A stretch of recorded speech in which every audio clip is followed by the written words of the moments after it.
Ladies and gentlemen, this interview is brought to you by EmployeeEscapePlan.com. And if you want to grow your business, if you're an entrepreneur, solopreneur, looking to reach six figures, have more customers pay you more money more often, Mr. Joe Nicasio at www.EmployeeEscapePlan.com is amazing, an incredible human being, has your back, and is a stand for you to be great and achieve success in business. So go to www.EmployeeEscapePlan.com. Morgan Garon is a financial recovery counselor and wealth empowerment coach committed to helping people find success, fun, and peace with their money. With an extensive background in wealth management and relationship development, she offers a personalized approach to solving a variety of money problems. She works closely with her clients to identify and eliminate habits and beliefs that hold them back and keep them from living their dreams. Morgan truly enjoys helping people create financial security and abundance and loves getting in there to help you figure it out. She is proud to offer a unique, life-changing experience that provides a ton of relief, excitement, and hope. After working with Morgan, you'll never look at your money the same. You ready to rock this, Morgan? Let's do it! Boom! You're now live on Becoming Your Greatest Possible Self. Welcome to the show. Thank you.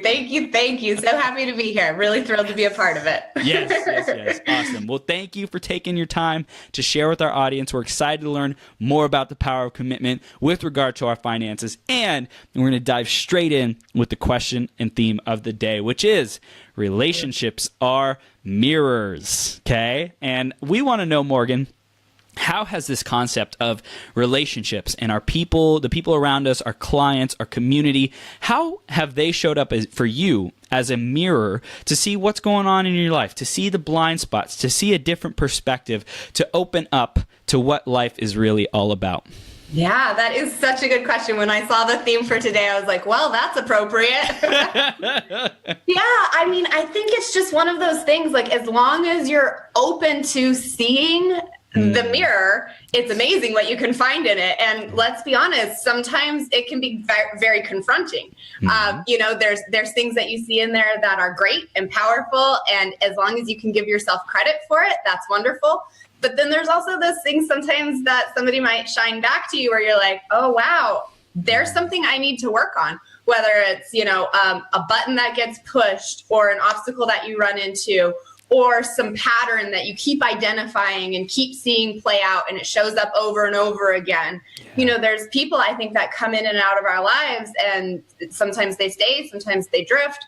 But there's always the opportunity, if you're willing to look, to really see what's there. And as long as you're open to it, there's just limitless growth. I mean, there's no cap on it. You know what I mean? It's there, and it's as long as you're willing to see it.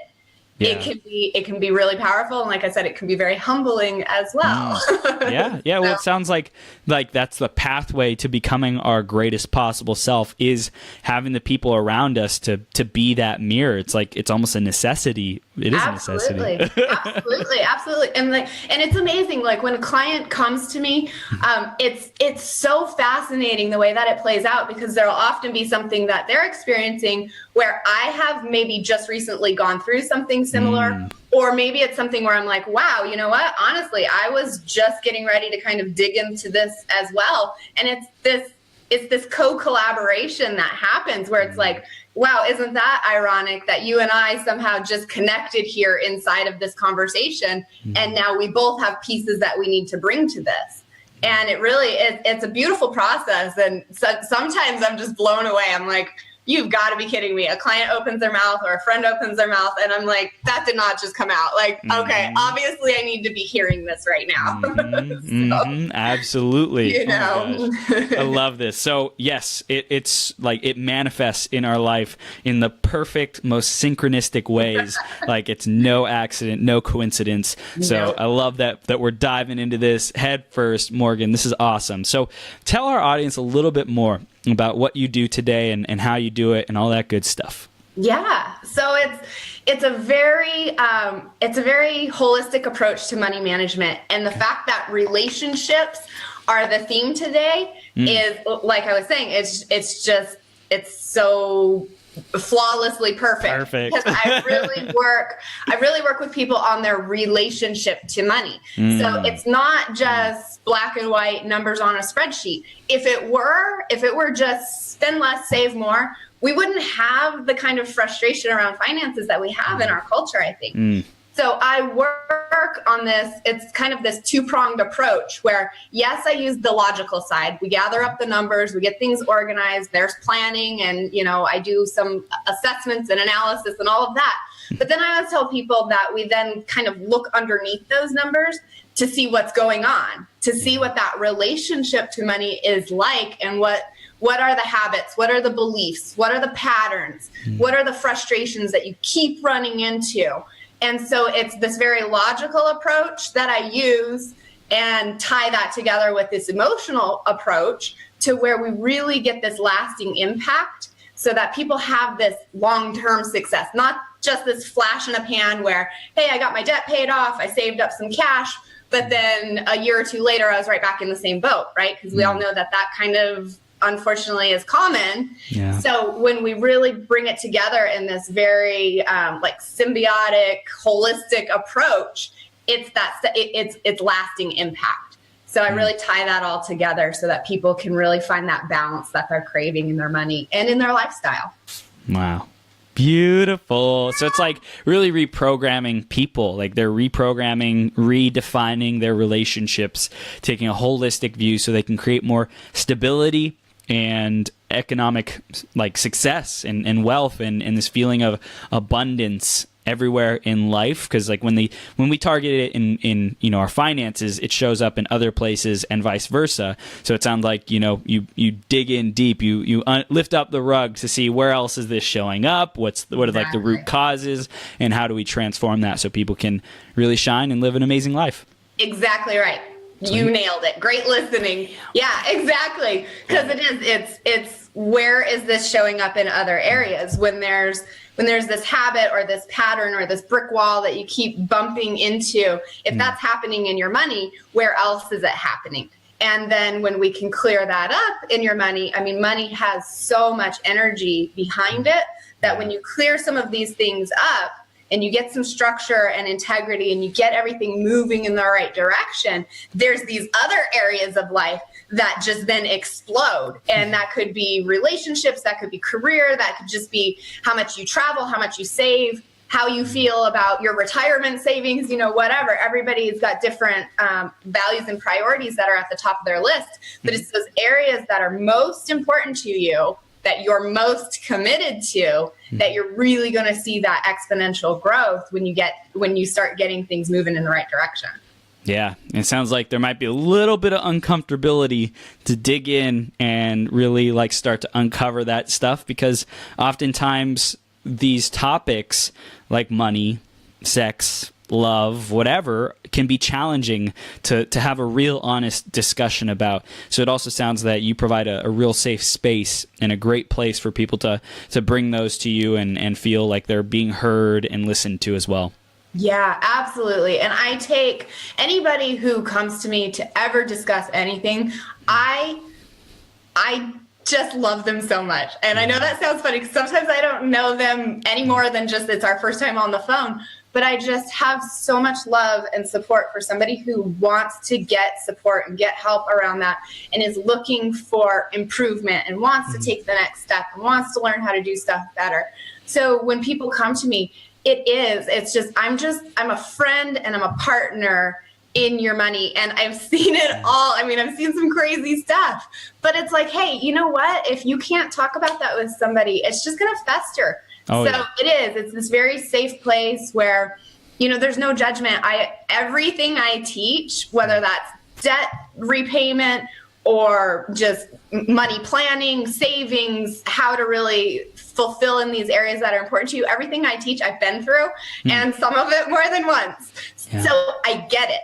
I understand the credit card struggle and the student loan struggle and, the difficulty sometimes in balancing all the things you want plus all the things you need. And I get it. So I really am just in love and in partnership, and just try to really allow people to just peel it back and pull some stuff out into the light and say like, okay, hey, what's going on here? And I never know what's going to come up, because people always tell me, oh, well, this is going on. And then when we actually get in there and start working, all sorts of other stuff starts coming to the surface. So it's really just, it's a really beautiful, really powerful process. And I don't know, I just love taking people through it, because it does take a certain amount of vulnerability to let somebody in like that. And a lot of time people, they don't know me. They don't know what I'm going to do once I get in there. So there's so much trust, and I don't take that lightly. That means everything to me. So I'm very, very empathetic, sympathetic, supportive, all of that, so that we can just say, all right, hey, here's what's going on. Is it working? Yes or no? If it's not, what would you like to do about it? And then that's where we really are able to start taking steps. It's judgment free, because I get it. Yeah. It's really amazing. And I also hear that you do provide that safe space, and like that the thing that people come to you with oftentimes isn't what's actually beneath that root cause. And you, having gone through these experiences yourself, certain experiences, like it really allows people to relate to you and allows you to relate to people. So that's exactly what we're going to do even more of right now, is get more related with our audience. And that happens by sharing some of your challenges and your pitfalls and some things that you had to learn from and gain wisdom from throughout the journey. And you can share with us, like, what was that? What were those challenging moments, and how did you respond, and how did you get through it all? Yeah. Okay, great. Well, I think, it starts out kind of typical student story, trying to go to school, working 2 or 3 jobs at a time, having 2 or 3 roommates at a time, and really just trying to piece it all together, and just make it work. However you do that at that age, it's like, well, I don't know, I just got to make it work.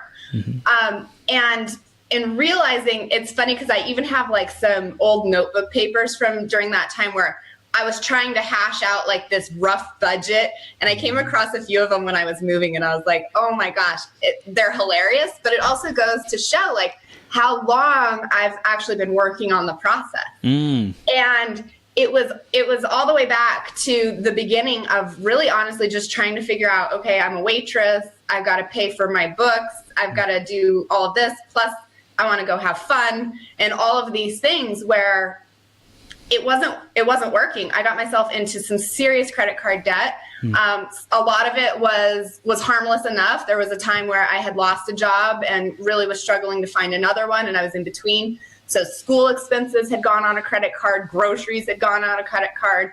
It wasn't just this like frivolous spending. Some of it was, but some of it wasn't. And so there was just so much shame, I guess, because I had really dug myself into a pretty nasty pit at one point. And I didn't know what to do or how to do anything about it. And so it was me just really trying to, like I said, just put the pieces together. And so over time, and I mean, just quite frankly, like it had gotten to the point where I was in and out of college. I would go for a little while. I was supporting myself completely. I didn't really have any help as far as that went at that time. And so I could go for a little while, and then I'd have to quit. And then I'd go for a little while, and then I'd have to quit. And so I think during that time, I really chose to dig in and try to find a better way. I was like, it doesn't work. It doesn't work. And it was such a negative experience. But for whatever reason, I just kind of have a natural curiosity around finance and creating a system to get out of sticky situations. But I can see how when somebody goes through that early on, which is so common to go through. I mean, like almost every friend I have is like, oh yeah, me too. Every client is like, oh, yep, that's how mine started too. And sometimes people, I think, get stuck in that because that's their first experience around money management, budgeting, credit cards, all of that. And it can be very emotionally charged, and it can be a little traumatic. And so I think sometimes that starts to plant this whole I'm not good with money, or, oh, I just can't do that, or, oh, I screwed it up too bad in the first place, it's all my fault. or these things. You know, we all hear some money stories and programming early on in our childhood, but I feel like it's this time frame in life, that early adulthood, where you either figure it out and do okay with it and feel good about it, or if you stumble along that way, that can really implant that negative story into your head.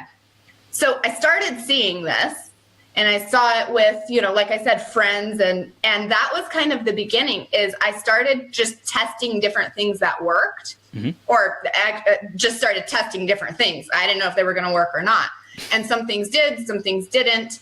And I started, you know, I read like Dave Ramsey's The Total Money Makeover. That was like my first taste of that. And then it just kind of compounded from there. And then a little bit further down the road, I had a similar, so I got myself mostly out of the debt and, you know, got school worked out, got working, had a career. And then I kind of fell into the same pattern again, maybe like, I don't know, it was maybe 6 or 8 years later, where it started to play out again. And that's when I was like, oh, there's more to this. That's when I was like, oh, if it were just that simple, like I know how to get out of debt now. I know how to save money. I was working in finance. By that point, I had a corporate finance career in wealth management, but I started seeing the same patterns play out. And that's when I was like, okay, what's going on underneath these numbers? Because it's not just spend less, save more. And so once I started to see myself play out the same story, I was like, all right, hold on, what's going on here? And that's when I started to pick apart the emotional side, because I had already figured out how to engineer the logical side of stuff. Yeah. But then I was like, what am I doing? I know better. What is going on here? And it was that it was this sense of deprivation, this sense of frustration, unhappiness, insecurity, all of these things that were driving my financial habits that I had worked so hard to unravel that mess that I had created, did okay for a while, and then was starting to go right back down the rabbit hole. So that's when I was like, all right, there's more here that I need to figure out. So that's where the whole process kind of starts to come together, like I said, where, you know, we've got to get in there and identify some of those patterns and habits and beliefs, because that's what was running the show. Didn't matter how good my budget was, didn't matter how good my plans were. It was, okay, what's the machinery saying in the background that was getting me to act, and to act in a way that wasn't really in line with what I was really out to create. It was just getting me to act impulsively. Wow. Wow. So what did you discover? What was running the show, and how can we empower our audience to discover that themselves and help them take some steps in the right direction? Wow. Okay. Good question. Let's see. What did I discover? I discovered honestly that I put a lot of security, and I put a lot of security around money.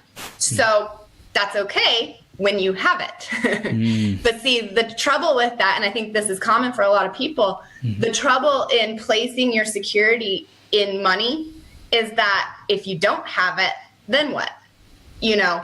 And it was this uncertainty inside of me that was making me very chaotic. And it was making my choices very chaotic, because like I said, I had worked hard to get out of that situation and was doing well, but then I started unraveling it. And once it started, it was like one little thread. Once I pulled that little thread, then it just wound up in this swirl. And I really started to realize how much I had placed on that. I still do find security through finances, but I find ways to balance that. And so anybody who might be listening who's like, okay, well, what's going on? What's driving me? That's what's funny, is money it's so different. Everybody's money story is so different. So you hear a lot of this, and some people are like, oh yeah, I know exactly what you're talking about. Other people are like, what the heck is that? What do you mean, a money story? And it's the conversation that you tell yourself. So anytime that you receive money, spend money, get money, earn money, find money, think about money, anything like that, it's those thoughts that pop up right away to the top of your mind that you then usually take action according to those thoughts that come up. So as people are looking at this, whatever your goal is, whether you've got, just a little ways to go and you just want to make things better and better, great. Or if you're in some kind of a pit like I was talking about and you're just looking for that next step, it's starting to be able to identify that conversation that you have with yourself about money to start to be able to step in front of that and say, okay, well, I hear you. I'm going to choose to act differently and take a different action than what my default action may have been. Does that make sense? Yeah. So if I'm hearing correctly, it's to identify how do we feel about money when we think about money, when we find money, when money comes to us, when we pay money. What is our conversation about money? What's our story about money? Because that will determine our success or our failure with money. And when we become aware of that and really take the time to slow down the momentum train, the freight train of life, the hamster wheel, like just go, like survive, and slow that down. And we're able to say, okay, when I do this, how do I feel? How do I think? Is that kind of where we're at with this? It is, yeah. And there's a little exercise that I do with clients or just anybody, but because sometimes they're like, well, I don't know what I think or how I feel about money. It stresses me out, or, oh, I just love it. I get excited, or whatever they think their feelings are. So I always say to people, like, okay, imagine I come up to you with $100,000 check and I just hand you this $100,000 check. How do you feel? Yes. Right? Right? Like, I mean, but what's interesting is when I say that to people, and I choose 100,000 specifically because it's a very large number, but it's not like a million where it's completely unimaginable and you're like, oh, well, whatever. Yes. But sometimes people are like, oh my gosh, I don't know. What would I do with that? What if I mess it up? What if, well, should I just put it in the bank or should I not cash it? Or it creates more uncertainty. Like, yeah, like, oh my gosh, am I going to screw that up somehow? Or people are like, yes, party time. Okay, well, that tells us something. Or sometimes people are like, oh my gosh, I'm just going to save it all. Fantastic. I'm just going to save it. That tells us something. So it's that stuff. Like when you imagine receiving that chunk of money, no strings attached, what comes up?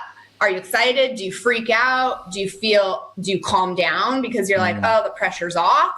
It's what comes up for you around that. So anybody who's listening, that's always kind of just a fun little thing. If I'm just forking over that check for $100,000, how do you feel about that?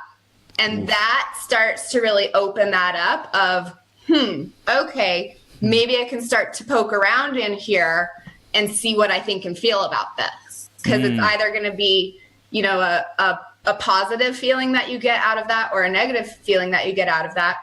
Either one of them is perfectly all right, but it's information that we can then use to say, okay, now what? Wow. So what I'm hearing is, first, we need to know what that story is, what the conversation is, and we can tell with this exercise, and I'm sure you have some other exercises to dig into what those beliefs are, what comes up to the surface naturally in certain situations, scenarios. But it's also like when we are in our normal routine, what is our subconscious programming, which is what runs the show 90% of the time. And a lot of people might think, oh, I'm good with the money. Oh, I got this. Oh, I'll figure it out. But it's like the patterns and the things that we don't recognize, we don't acknowledge, we don't know are running us is what can really be the villain, quote unquote, of the story. And it's also important to spend the time with an expert like Morgan so you can get clear on what that is. For everyone listening, like, how are you performing in your finances? Do you feel empowered? Do you feel I don't want to say in control, because maybe that could be a good or a bad thing, like control, or, is money your partner? Do you feel, safe with money? Do you feel like you can trust money? You can rely on money? Because if not, then these kinds of exercises and conversation and really, like you said, peeling back the curtain, looking underneath the rug is extremely, extremely valuable. And I'm excited to learn more. And I know our audience is as well. So this is cool. Awesome. This is gold. Excellent. Great. Yes. I'm glad it's landing well. Yes. Yes. Yes. So what next? What do we need to do next to start like transforming this conversation with money? Yeah. So that's just starting to tune into that mechanical conversation that's running, that automatic conversation. Yeah. That's step one. And the reason I always start there, and I guess I should say, it unfolds over time. So like I said, you'll start to like hear like, oh, I guess maybe I have this feeling or that feeling about money. And you'll kind of hear it a little bit, and then it's going to continue to unfold. But the reason I start there is because I always like to prep people that, hey, whatever you are going to start to work on, like if you're going to get in there and dig in and take these next steps that I'm about to share with you, just be prepared. Be prepared that story is going to pop up somewhere. So that's why I start with that, is because, people, sometimes there's this little honeymoon phase, right? When you start trying to transform something, there's this honeymoon phase where it's like, yeah, I got this, I'm on it. And everything is on your side and it's working and it's moving and grooving. And then there's a little roadblock that comes up. It's a scheduling issue, or you don't feel well, or, something just got out of whack and it's not working. And that's when that story flares up. So I start with that before I get into the other stuff, just so people can be prepared.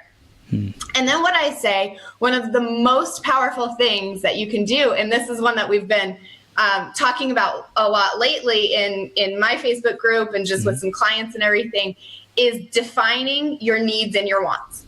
And this is deceptively simple. It sounds like, yeah, well, no kidding, that's easy enough, right? But it's the whole conversation around what do you need, what do you want? And there's some hardcore advice, budgeting advice out there that's like, look, your needs are food, water, shelter, transportation, and some clothing, right? And technically that's true, but something that restrictive, that really has that like air of deprivation about it, where, you're just kind of in this bare bones, barely scraping by, that's just got like an ick factor all over it. Yeah. Survival feels like survival and scarcity. Yeah, absolutely. And again, I understand, I've been there where it is like, okay, this is all there is, and I got to make it work for food and rent and gas. And sometimes it comes down to that. But a lot of the time it's that our money slips through our fingers on the things that we want, while we neglect, and that's the key word, we neglect the things that we need. And that's really the difference. Now, only you can really define the things that you need. Now, a couple of different examples.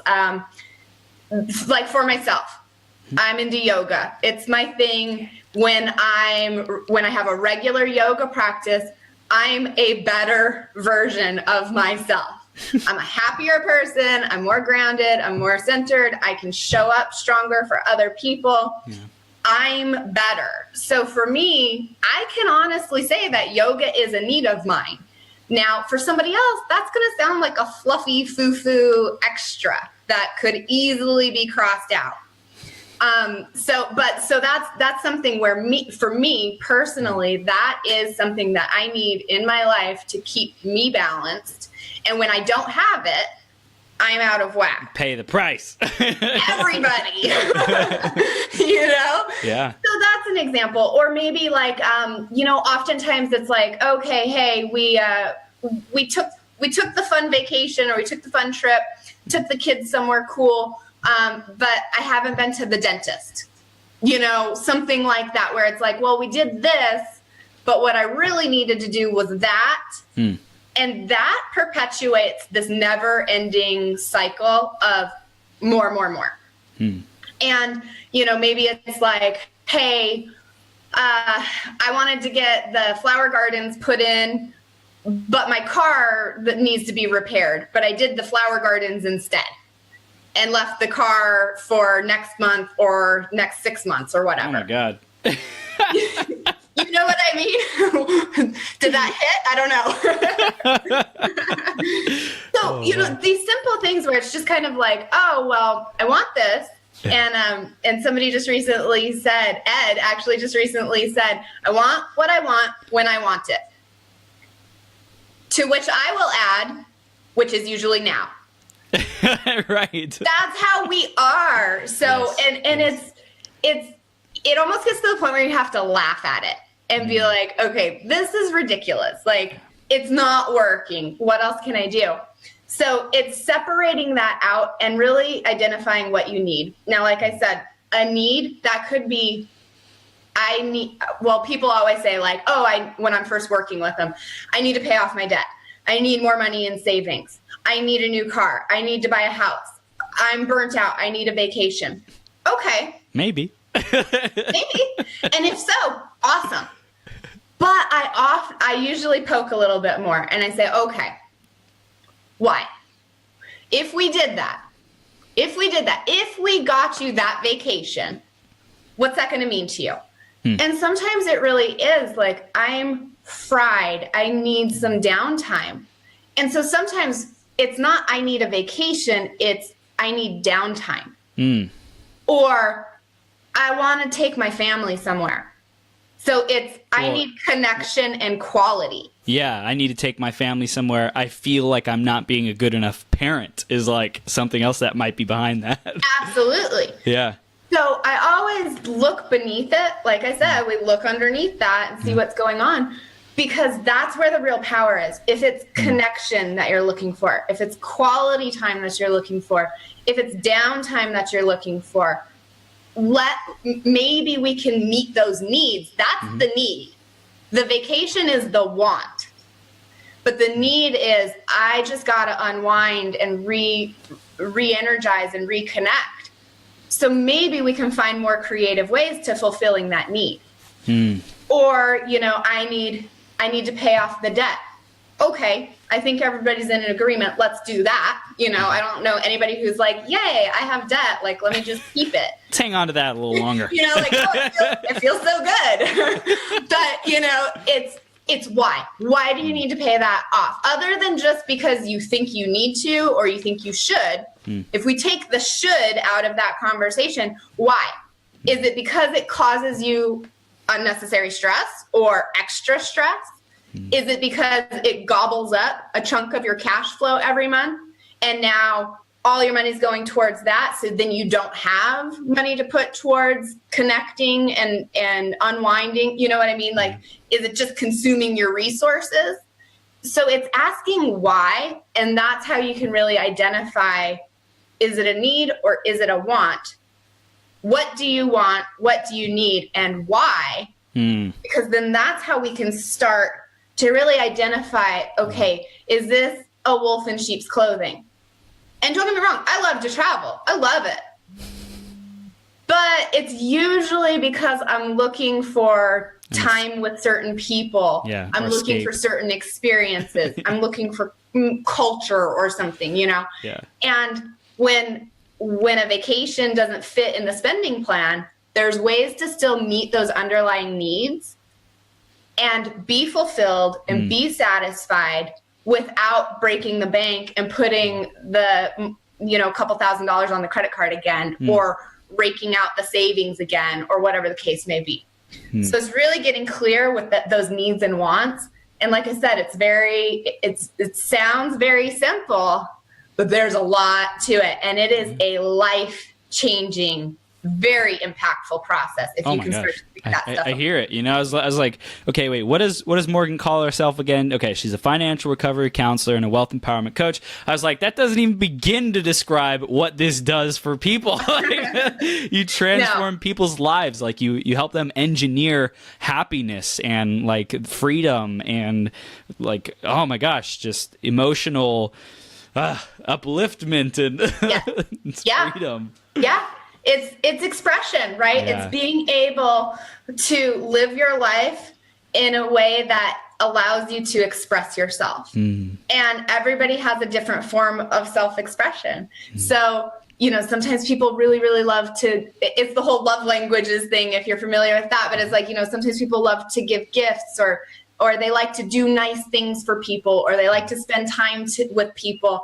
And it's really being able to make sure that your resources are aligned with those things that matter most to you. Because when they're not, and you're not aware of this, and you're not on top of this, that money is flying out the door on every other thing that pops in front of us. Let's be honest. With the marketing out there today, it's like, ooh, I need that. Ooh, I want that. Oh, hey, that's cool. Let me buy that. And I go through the same thing. Like I said, I'm not above this process, but that's why I know that it works, is because I live the work that I teach, and I know that it works. Wow.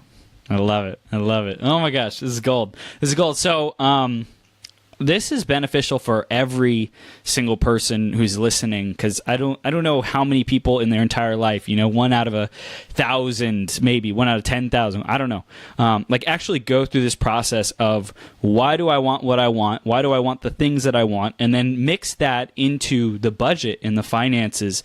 And I think that that's like so special how you're doing it. And I'm just like super excited for you and the niche and how you're positioning yourself. And I'm excited to see your reach and your impact, and you know, who knows, like Dave Ramsey, who? Morgan, come on, talk to Morgan. Take it.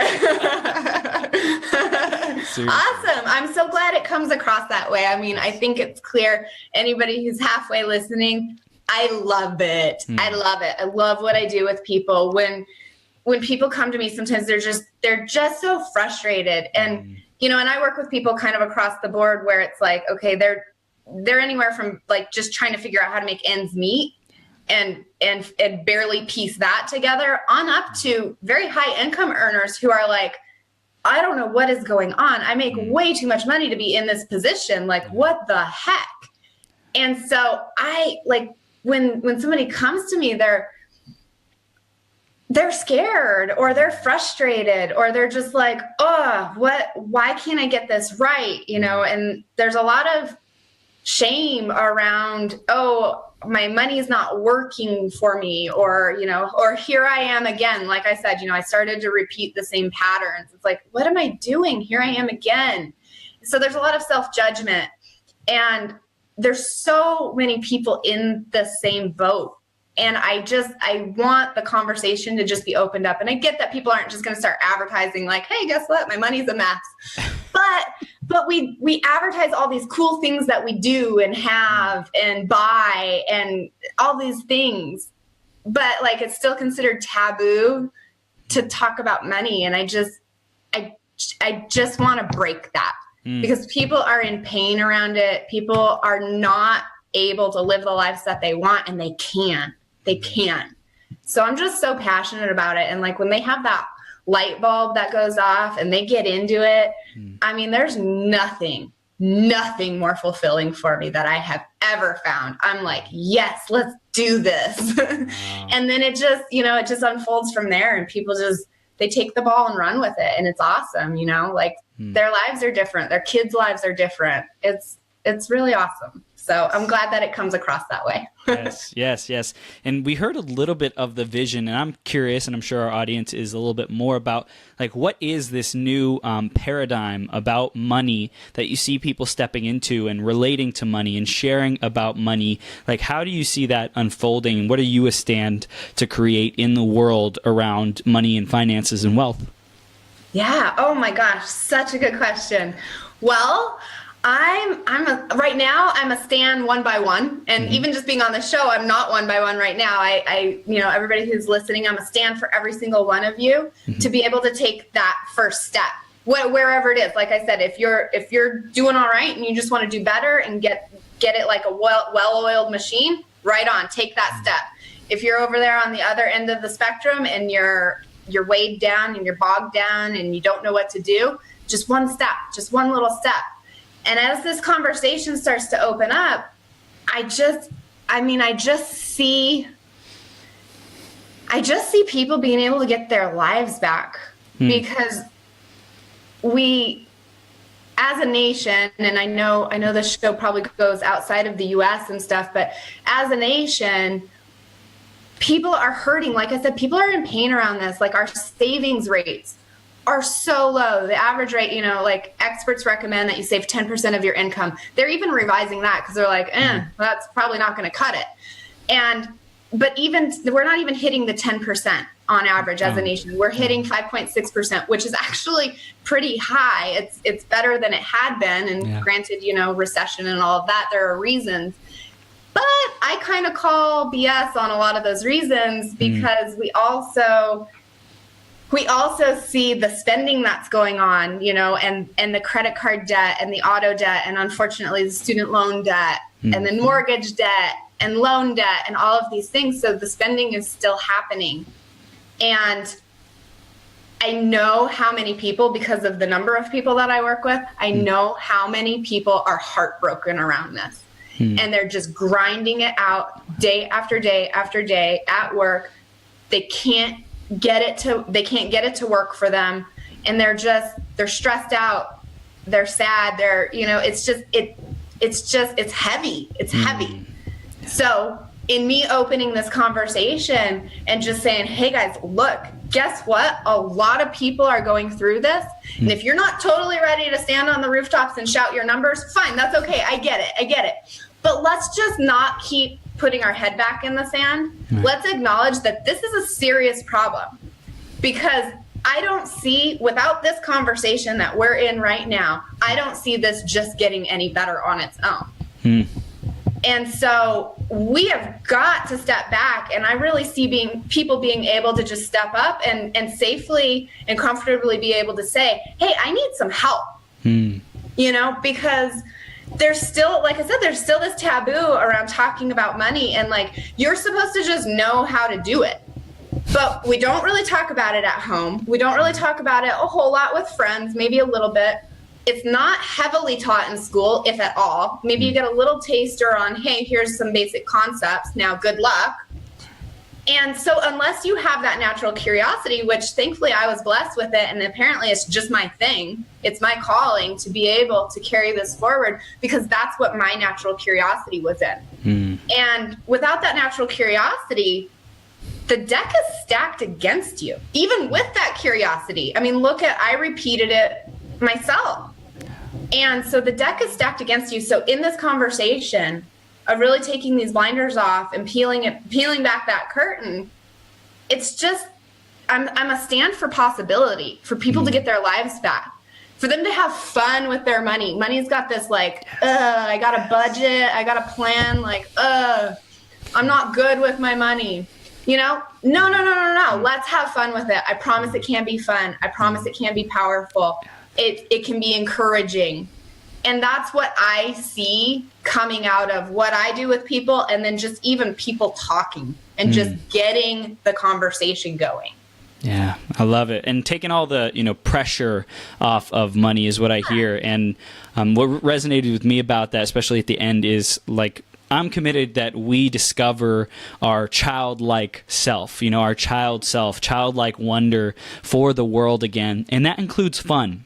And then money is our partner in life. Money is our partner to create fun experience, to create wonder, childlike wonders, to create adventure, to create exploration. So every time we think about money, we should think about all the things that we get to do with it. Like, imagine if everyone was so excited. You talk about money, you say, yeah, I'm so grateful for money. And we shared about how grateful we are for money, instead of what exists now, which is a lot of shame and guilt, which is why we don't talk about it, because it's the last thing we want to talk about and feel all those emotions that we've kept repressed up till now. So I am 100% behind a fun conversation around money, around the possibility of possibilities. Yes, exactly.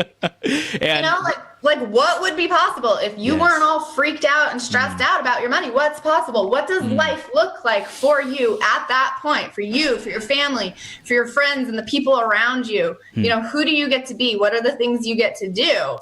And let's go after that. So that's what I'm talking about when I say commitment, right?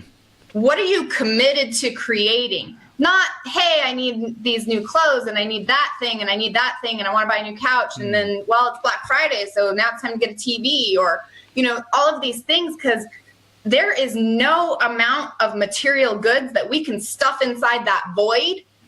If what you really need is security, connection, peace of mind, there's not anything that you can buy that's going to fill that void. So it's really getting clear. So that's the whole defining your needs and wants, getting clear on what the heck do you really need and what are you committed to? And then making sure that your money and the actions that you take with your money are in alignment with those things. And the other stuff starts to fall away naturally. I'm not this slash and burn budgeteer. I just made that up, but I like it. I like it. That made me laugh. But it's not cut. And like I said, there are circumstances where the numbers just simply don't add up, and we got to figure out how to make that work. Yeah. But it's how do we get more of the meaningful things in, because the other frivolous stuff, it doesn't even feel like a sacrifice at that point. It just falls away. So whatever your thing is, like, my avid Starbucks enthusiasts, they always think I'm going to make them cut their coffee out. I don't. If you are that committed to your coffee, keep it in there. But if you're really committed to something else and that is kind of hindering you, it will take care of itself. You won't want to spend on it as much or at all. And it's not a sacrifice. It's a choice at that point. And that is altogether different. Amazing. So first off, Morgan, you're amazing. Natalia said, love her passion. I agree, Natalia. She has amazing passion, amazing energy, and it's just awesome. And I'm already thinking about people who I want to send your way and share you with and share this interview with, because just like the energy is making money feel better, just talking about it, releasing the pressure, releasing the stress, and creating possibility. So I acknowledge you as someone who enrolls, who creates possibility around money everywhere you go, because I feel it, and I'm sure our audience feels it as well. Thank you. Natalia says, thank you. I just switched from lattes to drip coffee because the investment wasn't worth it, but I still needed my fix. There you go. I get it, Natalia. Trust me, I love me some coffee, so I get it. And I'm glad to hear that. When you see that it's not worth it, it's like, boom, it takes care of itself. But you know what? If somebody would have said, okay, no more coffee, well, then it would be like, but I want my coffee, So that's a great example. The whole process around money, when I think about money, it means I get things taken away from me, and that's the last thing I want. I don't want things taken away. I don't want less choice. Who does? Yeah, right? Who does? I don't either. So that's why I say we got to get more of what matters in place. Wow. Get that stuff that's fulfilling and satisfying and meaningful. Get your money going towards that. Those commitments that matter to you. And the other stuff, it starts to take care of itself on its own. It takes a little while for it to unfold, but it does. It's magical. It's magical. Yes. Oh my gosh. Amazing. So Morgan, let's begin wrapping this up. And if there's anything else around commitment that you wanted to share about money, and for everyone who's listening, thanks for all the thumbs up and the loves and the shares and the comments. Natalia said real quick, oh yeah, I shared her. People need to hear from her. So Morgan, you're doing amazing. Thank you. She also mentioned her ex-boyfriend tried to get rid of the coffee, and well, let's say the coffee won. Coffee's still around, right? I hear you. I mean, that's the idea behind the commitment. I mean, I can't believe we're already wrapping it up. I feel like we just barely started talking. It's already like an hour. I can keep going forever. So, I mean, that's what I always run into with this stuff. There's so much I want to say, but as long as everybody gets the idea behind it, just that's all I need. I just need for people to take a little bit of curiosity and then go from there, So Yeah, that's the gist of it. Like I said, I could keep going forever, but Awesome. I love it. I love this conversation and all that you're creating around it. And I know you're also running a Facebook group and doing some amazing stuff. So tell us how we can stay connected with you, get more of this, and just really keep growing in our own money conversation and creating more possibility around it so we can be self-expressed with money, with what we truly want and desire. Thanks. Yeah. So I've got just recently started the Facebook group called Financial Freedom Project. And you can just hop online on Facebook and find me there if you want to just get into the conversation. I'm just finishing up a 3-part series that I had done. But the conversation in there is just as juicy. We're talking about all this good stuff. So by all means, please come and join me over there. And then anybody who's interested in continuing this conversation a little further, one-on-one, I always make myself available. I do a free hour-long consultation, and it's my gift to people who want to know more, want to know what this would look like for them, what would be possible for you in working with me, all of that. So you can book in. I've got a calendar link on morgangaron.com. Should be on the screen, I think, right? But Yep. It's Morgan, and then last name is Garon. And just anybody who wants more, let me know. This is what I love to do. So join me in the Facebook group, book a consultation, and let's just keep talking. Let's just keep the conversation going. Keep that possibility alive. Morgan, That's right. you are a freaking superstar, and I'm curious, since we have a couple extra minutes, what do you want to be acknowledged for? What do I want to be acknowledged for? Wow, what an awesome question. I would like to be acknowledged for how much heart and soul I put in to serving others, because I love me some people. So how about that? Morgan, I acknowledge you for how much heart and soul and tenacity and love and compassion and grace and contribution and service that you bring to serving others and helping others and contributing to others, because it's so incredible, and your heart is just like so big. Like we can feel it. We feel it. And Well, Valentine's Day, so yeah, right. So thank you for what you do in the world, and thank you for being committed on the journey. Thank you for not letting the challenges and roadblocks and things that have knocked you down keep you down. Thank you for getting back up. Thank you for being that stand of possibility and inspiration and shining the light for people who once didn't have any. Chris, it is absolutely my pleasure. That was beautiful. I've never been asked a question like that. Thank you. Thank you. And thank you for bringing everybody together on this platform and just getting words like this out there for people to be able to have and share. I'm so thrilled to have been a part of this. So thank you for having me and for that wonderful acknowledgement. That just made my heart sing. So thank you. This is just the beginning. Let's keep creating. This journey is so freaking perfect and epic and awesome. Let's be our greatest possible selves, and let's make this the best week, the best year, the best life ever. Do it. Awesome, Morgan. Awesome. We'll see you soon, okay? All right. Thank you so much. Bye, guys. Happy Valentine's Day.